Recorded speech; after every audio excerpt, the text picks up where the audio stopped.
Bonjour Arnaud, Salut. merci d'être avec nous pour un podcast sur la chaîne YouTube de Cryptost. On est encore une fois dans un nouveau décor, on est à ETHCC et on en a profité pour te rencontrer et pour discuter de ton projet, Mon Pèlerin, qui est un projet que beaucoup de monde connaissent, on a déjà parlé sur Cryptost. Euh, Avant qu'on rentre dans le vif du sujet, j'aimerais bien que tu te présentes, c'est la coutume un petit peu, Ok. mais avec toi, tu as un parcours qui est assez particulier, assez intéressant à mon sens et qui devrait intéresser ceux qui nous écoutent. Donc est-ce que tu peux te présenter, expliquer comment est-ce que tu es arrivé, comment est-ce que tu as mis les pieds dans les cryptos? Ouais. Alors moi, effectivement, ouais, mon parcours à la base, en tant qu'enfant, j'ai grandi à l'international avec des parents qui voyageaient beaucoup. Je suis arrivé en Suisse à l'âge de 17 ans pour étudier à l'École polytechnique fédérale de Lausanne. Donc j'ai un master en système de communication avec une dominante en sécurité informatique. Maintenant, j'ai jamais travaillé en qualité d'ingénieur. J'ai fait toute ma carrière dans la finance, notamment sur la partie trading de commodities et de forex. Et ce qui est assez marrant en fait dans cette histoire, c'est que j'ai commencé ma carrière en 2007-2008, donc c'était en pleine crise financière. Et puis quand tu es un ingénieur sur un trade floor, tu as envie de démystifier un peu le truc. Tu vois, donc tu commences à poser des questions un peu bêtes. C'est quoi l'argent? Pourquoi ça porte un taux d'intérêt? Pourquoi ce taux d'intérêt est dicté par un planificateur central, la banque centrale, et pas par le marché comme tout le reste? Et puis là, en fait, on se rend compte que même les superstars du trading floor, on te regarde avec des grands yeux, personne ne s'est posé ce genre de questions. Ouais, l'argent, c'est un moyen d'échange. Non, il manque quelque chose, c'est que la moitié du sujet, en fait. Et, euh, et c'est vrai que ce moment-là, pour moi, il a été un petit peu décisif. Donc ça m'a amené à des lectures un petit peu libertariennes. Je suis devenu très fan de ce qu'on appelle l'école autrichienne d'économie. Et je suis rentré un peu comme un Goldbugs, hein, donc en mode la seule devise éternelle c'est l'or, etc., etc. Puis finalement, en 2011, j'ai rencontré Bitcoin. Et là, ça a été une vraie révélation, parce que là, pour la première fois, j'avais une version numérique de l'or. Ouais. Et puis, c'était surtout en fait cette idée mais on peut créer de la valeur basée sur la confiance, et cette confiance, on peut l'avoir enforce par des maths et pas par un tiers de confiance.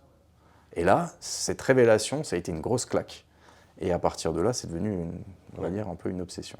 Et donc c'est venu coupler un peu aussi entre ton métier qui était dans la finance et ta formation qui était plutôt côté tech. Donc c'est venu mixer les deux et ça a Exactement. répondu à des problématiques que tu te posais. Et ça répondait exactement à toutes les questions que je me posais jusqu'alors. Et donc c'était, franchement, ça a été, voilà, quand je dis que ça a été une obsession par la suite, c'est qu'ensuite, Ouais. je suis resté obsédé. D'accord. Tu as commencé à miner du Bitcoin, j'imagine? Alors j'ai fait un petit peu de minage au tout Ouais. début, ça a été une des plus grosses, enfin pas une plus grosse erreur, mais ça a été une erreur dans le sens où le temps de recevoir les machines, de les mettre, le truc avait déjà, Ouais. la difficulté avait déjà monté. Après, voilà, il faut accepter d'avoir une pièce de ton appartement qui est dédiée à ça parce que ça fait du bruit, hein, c'est un Ouais. sèche-cheveux qui tourne en permanence. Ouais. Donc finalement, j'ai pas fait ça très longtemps, surtout quand tu te rends compte que c'est simplement plus simple que d'acheter et puis de détenir Oui. que de miner, Bien surtout à entendu. l'époque où c'était pas aussi cher qu'aujourd'hui. En tout cas, ce qui est intéressant, c'est que tu te posais ces questions-là avant de découvrir Bitcoin, là où, pour la majorité d'entre nous, je pense, Bitcoin nous a fait réfléchir à ces questions. C'est plutôt dans l'autre sens. Donc toi, une fois que tu découvres Bitcoin autour de 2011-2012, tu commences à t'y intéresser, à t'y plonger. Et qu'est-ce qui fait que tu t'es décidé à lancer ton propre projet, à commencer à construire dans cet écosystème et à construire notamment, du coup, Mon Pèlerin? Ouais, il y a plein de choses, mais c'est vrai que alors déjà j'ai un parcours où j'avais toujours voulu faire un petit peu d'entrepreneuriat. Maintenant, c'est vrai que c'est un sujet qui est difficile parce que quand tu as une carrière, tu es bien payé, tu as des vacances, tu as des week-ends, Bien sûr. voilà. Faire le choix de quitter ce confort pour aller dans l'inconfort et l'insécurité, c'est toujours un peu difficile. Donc en fait, j'ai toujours eu ce projet un peu dans l'arrière de la tête, sachant que moi-même en tant que gamin, comme on a beaucoup voyagé avec mes parents, la problématique de déplacer de l'argent était déjà une problématique importante, parce qu'à l'époque, c'est encore plus qu'aujourd'hui. Et c'est vrai que j'ai toujours voulu faire quelque chose là-dedans. Maintenant, le vrai déclencheur, je pense, ça a été pour moi Mt. Gox. Je ne sais pas si tout le monde connaît, mais Mt. Gox, ça a été une des premières plateformes d'échange de crypto centralisées qui a fait faillite et qui a fait faillite avec l'ensemble des fonds des clients. Moi, à l'époque, ce n'était pas une plateforme que j'utilisais pour acheter des bitcoins, mais j'ai fait l'idiot, j'ai fait la connerie de vouloir faire de l'arbitrage parce que d'un coup la plateforme n'avait pas le même prix là que là, etc. Puis moi je me disais mais c'est pas possible que le bonhomme il ait mis 100% des fonds en retoilette. Hein. Bien sûr. Moi dans ma tête le mec il avait mis au maximum 20% en retoilette et 80% restant était en cold et était safe. Donc même s'il se faisait hacker, même s'il perdait, même s'il avait un saut percé, quelque part il n'y avait que 20% de haircut sur le sujet. Ouais. Donc arbitrage à 50%, pour moi ça allait bien. Sauf que j'avais mal calculé mon histoire et donc du coup tout perdu, rect. Ah oui, t'as donc, tout perdu sur tout perdu, rect, complet. D'accord. Et donc c'est vrai que là, c'est un peu on va dire un wake-up call. Hein. Ça te réveille quand même un peu. Et ça te réveille surtout sur les fondamentaux. Ouais. Pourquoi est-ce qu'on a créé ça à la base? C'est pas pour échanger des banques toutes pourries contre des exchanges encore plus pourris. C'est pour te rendre libre. Hein, on a créé le Bitcoin, on a créé la crypto pour finalement rendre les gens libres, indépendants. On leur donne un outil de contestation, finalement on leur donne un outil de révolution. Et avant les révolutions c'était violent, il fallait couper des têtes. Ouais. Et là tu as juste un outil qui te permet de opt-out du système en disant moi j'ai pas besoin d'être violent, le système me plaît plus, j'ai un outil qui est indépendant et qui me permet de faire ce que je faisais avant avec les banques mais de manière complètement autonome et indépendante. Et donc à partir de là, cette obsession, elle est passée sur le côté self-custodial. Il fallait éduquer les gens à prendre possession de ces cryptos, à ne plus les laisser sur des exchanges, à éviter d'utiliser des exchanges le plus possible, utiliser des passerelles comme la nôtre pour faire du on-off-ramp, mais le moins possible utiliser ces plateformes de trading, où si tu les utilises pour trader, dès que tu as fini de trader ta fin de journée, tu retires et tu laisses jamais overnight les tokens ou l'argent. Ouais. C'est un bon point ce que tu disais, je trouve, puisqu'il y a beaucoup de personnes qui se questionnent actuellement sur ce côté, on s'extraire un petit peu du système actuel grâce aux crypto-monnaies, grâce à Bitcoin. Et pourtant, c'est un petit peu difficile d'y entrer. C'est la vraie question, c'est de dire, on a le monde réel, on a l'écosystème crypto, et la frontière entre les deux, qu'est-ce qu'il y a d'autre qu'une plateforme d'échange de crypto-monnaies pour y entrer? Pour la majorité des gens, c'est l'unique solution. Et justement, vous, avec Mon Pèlerin, vous proposez une autre solution qui permet de le faire sans avoir à passer par des plateformes d'échange, sans avoir forcément aussi à utiliser un KYC, etc. Donc, est-ce que tu peux, j'en profite pour te poser la question, puisqu'on ne l'a pas fait, est-ce que tu peux expliquer un petit peu ce que vous proposez justement avec Mon Pèlerin? Alors, donc nous, avec Mon Pèlerin, on a plusieurs lignes de produits. On fait d'abord, on va dire, si on a un arbre, comme ça, donc on a d'un côté la tokenisation, on aide des sociétés à faire de la tokenisation, notamment pour incorporer des actions, des obligations, et on va dire ce qu'on appelle le security token. Et de l'autre côté, on a la partie on-off-ramp. Et finalement, la partie on-off-ramp, en fait, on fait quoi? On se focalise dans cette espèce de niche de marché, on va dire la 10% de niche de marché du self-custody. Donc, c'est-à-dire l'inverse de ce que font les exchanges centralisés. Et donc, nous, notre credo, c'est de faire du on-off-ramp de la manière la plus seamless possible, la plus simple possible. Donc, le but, c'est vraiment de bridger ton IBAN avec ton adresse, et puis de pouvoir recevoir sur un wallet qui t'appartient et qui est à toi, que ce soit notre application mobile qui est finalement un wallet, et c'est un wallet non custodial, du coup on n'a pas de pouvoir de disposition sur tes fonds, tu as tes 12 mots, tu les notes, etc. Ou n'importe quelle autre wallet, que ce soit ton MetaMask, un Ledger, un Trésor, ce que tu veux.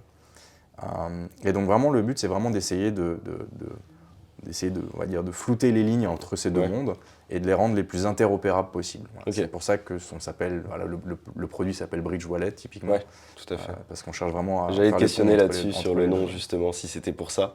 Je trouve que du coup, le nom est bien trouvé. Bon, le nom de Mon Pèlerin aussi est intéressant. Le nom de Mon Pèlerin, j'ai lu apparemment l'histoire. Ça date d'une conférence de 1940. Ouais, alors c'est plus qu'une conférence. Mais bon, j'encourage plutôt les gens à aller voir sur Wikipédia. Mais vite fait, Mon Pèlerin, en fait, c'est un petit mont à côté de Vevey, en Suisse, qui est très connu chez les libertariens, notamment aux États-Unis. Pourquoi? Parce qu'il a vu la création du premier think tank ou société de penseurs après la Deuxième Guerre mondiale. Et le but de cette société de penseurs était de promouvoir la liberté comme précondition à la prospérité.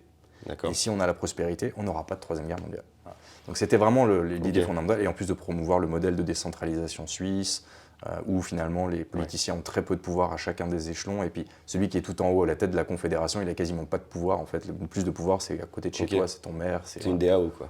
Oui, on peut dire un peu comme ça, mais c'est vrai que le système est très décentralisé, les Ouais. gens votent sur tout, sur tous les sujets. Alors, en Suisse, on vote pour les lois, on vote pas pour des maîtres, hein. Ouais. Donc on a des maîtres aussi comme en France ou comme dans d'autres pays, des maîtres, ce qu'on appelle les politiciens.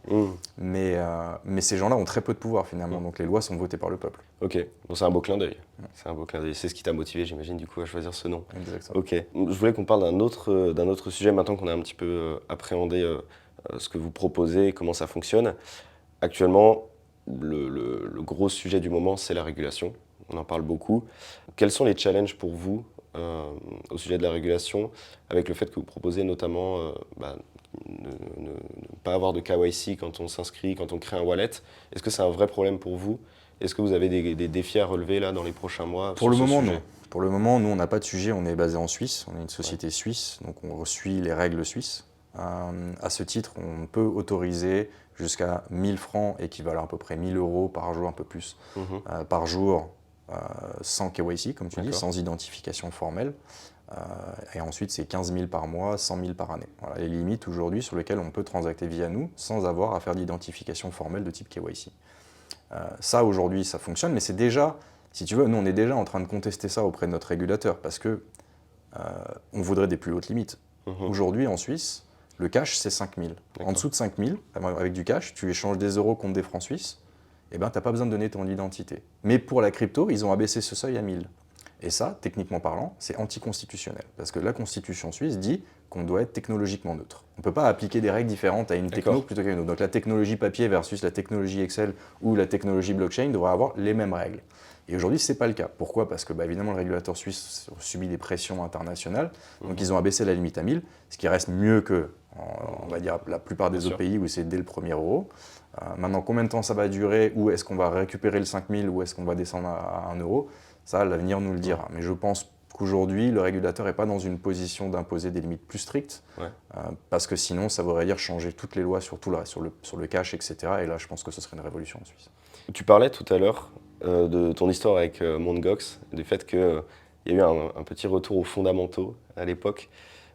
Moi, à mon échelle, je l'ai constaté aussi avec FTX. On a remarqué que à l'issue de FTX, beaucoup d'investisseurs qui ont repensé leur manière d'investir justement, donc en se tournant vers des wallets de type Ledger par exemple, en utilisant plus de protocoles de finances décentralisées pour faire leur activité de trading, etc. Est-ce que toi, tu l'as constaté? Oui. Chez vous, vous avez eu beaucoup plus d'utilisateurs? Très clairement, on voit qu'il y a un trend. Nous, on y croit depuis le début, hein. On surfe sur ce trend. Au début, on a commencé dans une niche à 3%. Aujourd'hui, c'est une niche à 10%. Mais voilà, le self-custodial, on est convaincu, va vraiment prendre la majorité des parts. Et probablement, à terme, la notion d'exchange centralisé va disparaître. Quelque part, en fait, aujourd'hui, ce qu'on crée avec Uniswap, ce qu'on crée avec toutes ces choses-là, et demain, on aura des order book on-chain, des vrais order book on-chain. Et ça deviendra une commodité du réseau. Les exchanges ont pas vocation, ils ont vocation à exister aujourd'hui pour une espèce de phase de transition. Combler quelque chose aussi, combler un besoin. Ouais, mais parce que c'est une phase de transition. Demain, une fois que tu pourras, via Mon Pèlerin par exemple, associer ton IBAN et ton adresse, et que en fait c'est un lien inaliénable entre les deux, bah, en fait voilà. Et le donc, problème est résolu. On va peut-être en parler après, mais c'est vrai que la prochaine étape de ce qu'on va offrir, c'est ça, c'est que nous, Mon Pèlerin, on va offrir des IBAN dédiés aux gens pour justement qu'il n'y ait même plus de notion de crypto. Quand tu fais un virement sur un compte à ton nom, du coup ton banquier ne sait même plus qu'il y a de la crypto derrière. C'est pas qu'on fait un virement à Kraken ou faire un virement à Binance, c'est faire un virement à toi-même. D'accord. Et toi derrière, tu es crédité en stable, en Ether, en Bitcoin, en ce que tu veux. Ok, je veux bien justement que tu nous en parles. Je sais que tu étais juste avant sur un talk où tu annonçais quelques nouveautés sur Mon Pèlerin. J'allais te questionner justement là-dessus. Quelles sont les grosses échéances à venir? Donc je veux bien que tu nous fasses un petit focus là-dessus. C'est ça, vraiment l'idée fondamentale, c'est encore une fois bridger ces deux mondes. Donc on veut vraiment aller un cran plus loin. Aujourd'hui, la solution, elle est vraiment top. Donc vraiment, tu nous envoies de l'argent avec une petite référence. Cette référence, elle contient 3 informations importantes. Elle contient qu'est-ce que tu veux acheter? Je veux acheter de l'Ether. Elle contient où est-ce que tu veux le recevoir, sur quelle wallet, et sur quelle chaîne tu veux le recevoir. D'accord. Donc ces 3 informations sont contenues dans la référence. Donc quand tu nous envoies un virement bancaire, nous on a cette information et donc on sait comment router le paiement. On sait que Jean Tartampion nous a envoyé 1000 francs ou 1000 euros et ces 1000 euros doivent être convertis en Ether sur Mainnet dans sa ledger au coffre. Voilà. Et ça, ça marche très bien. Mais aujourd'hui, pourquoi c'est pas idéal? C'est parce qu'aujourd'hui, tu fais un virement à mon pèlerin. Ouais. Donc, il se peut que pour x, y raison, ta banque soit anti-crypto, et donc elle dise « Ah, non, ça, je veux pas processer comme virement. Voilà. Maintenant, l'étape d'après, c'est de dire, en fait, on remplace mon pèlerin par toi. C'est-à-dire que du coup, on te met un IBAN à ton nom, autant que tu veux d'ailleurs d'IBAN, c'est un peu le but, c'est-à-dire d'avoir un IBAN Bitcoin, un IBAN Ether, un IBAN stable, un IBAN machin, etc. Et toi, en fonction, bah, tu peux même collecter ton salaire, par exemple, sur ton IBAN stable euro, par exemple, et bah, tu collectes ton salaire, ça te le crédite en stable euro. Nous, on ne fait pas de dépôt, hein. Nous, aucun moment on prend du dépôt, on fait que de la transformation. Tu es en self-custody, tu as tes euros sur ton wallet, et au moment de faire un payout, eh ben, tu fais un payout indépendamment que tu rentres une adresse, ce sera routé on-chain, mais si tu rentres un IBAN, ce sera redeem chez nous, et on paye pour toi. Et en fait, ça fonctionne exactement comme un compte en banque. Les personnes en face reçoivent un virement qui provient de ton nom. Et en fait, ça fonctionne exactement comme un Revolut on-chain. Ok. Donc ça, c'est les grosses nouveautés à venir. Ouais. Il y a juste la carte aujourd'hui, on n'est pas encore certain de la date, etc. Parce que tout le monde nous réclame une carte. Pour moi, c'est un sujet un peu compliqué, la carte, parce que c'est un métier qui est compliqué, la carte. Hein. C'est un métier voilà, où il n'y a pas beaucoup d'argent à gagner, voire pas du tout, voire plutôt en perdre. C'est bien pour l'image de marque. Mais en fait, dans ma réflexion, je me dis, mais qu'est-ce qui peut battre une Revolut aujourd'hui? La carte Revolut, elle marche bien. Le problème de ces crypto-cards, bon, bah, c'est cool, mais elles sont en général en euros ou en dollars. Donc quand tu vas à Prague, bah, typiquement, tu te tapes des gros frais de change, etc. Ta Revolut, tu n'as pas tous ces problèmes. Donc, avec l'instant, finalement, tu peux top-up ta Revolut instantanément. Donc, tu as mon pèlerin, tu appuies sur un clic, bim, tu as top-up ta Revolut. Finalement, voilà. Donc après, nous, évidemment, on va vouloir proposer une Revolut-like hein, dans l'histoire de la carte. Le problème, c'est que ça vient un peu en mode œuf et de la poule. Tu sais, il faut un certain volume pour que la carte soit intéressante, il faut machin. Donc on va commencer par les IBAN, on va commencer par le compte sous cette forme d'IBAN, avec le bouton Top-up ma Revolut instantanément. Et puis à terme, évidemment, on va offrir cette carte. On va voir si les gens sont très pressés de l'avoir, on va aller plus vite. Si les gens disent non, voilà, on va évaluer la partie carte tout bientôt. Ok, bah, super intéressant. Dernière petite question. Avec le wallet, vous supportez à peu près une douzaine de blockchains. Est-ce que vous avez l'intention d'en ajouter, notamment certaines layers 2 d'Ethereum? On sait qu'il y en a pas mal qui sont présentes à ETHCC aujourd'hui. Est-ce que ça fait partie de vos objectifs? Tout à fait. Alors après, on est toujours un petit peu, voilà, on ajoute là où il y a de la demande. Hein. On ne va pas ajouter par défaut. Voilà. Mais oui, non, effectivement, nous, on va suivre. Après, il y a des choses pour nous qui sont red flag. Donc, dès qu'il y a des choses trop centralisées ou blockchain privé, je t'en parle même pas. Voilà, on est venu il y a plusieurs personnes qui sont venues avec des demandes comme ça. Ça n'est pas du tout dans la philosophie. Mais par contre, oui, non, on suit le marché, on regarde. Tout ce qui nous paraît intéressant, nous, on aime bien les privacy layers. Alors, c'est un petit peu plus compliqué d'un point de vue pas réglementaire. Hein. Encore une fois, c'est technologique. D'un point de vue réglementaire, il n'y a pas de problème avec les privacy chains. C'est plus au niveau des banques. Alors les banques, dès qu'il y a le mot privacy dedans, ça irrite tout le monde, donc les gens ont très peur. Donc c'est pour ça qu'aujourd'hui, on ne fait pas de Monero, on ne fait pas des choses comme ça, parce qu'aujourd'hui, nos partenaires bancaires ne le veulent pas. Ce n'est pas parce que c'est interdit, c'est parce que nos partenaires bancaires nous ont dit, vous faites ça, on vous coupe. Bon, il vaut mieux ne pas le faire. Voilà. Ok, très bien. Merci beaucoup pour toutes ces informations. Merci à toi. Merci de nous avoir expliqué ton parcours qui est très intéressant, d'avoir parlé de mon pèlerin et de toutes ces exclusivités qui viendront dans les prochains mois. Je te souhaite de profiter de la journée que tu as passée à ETHCC. Merci beaucoup.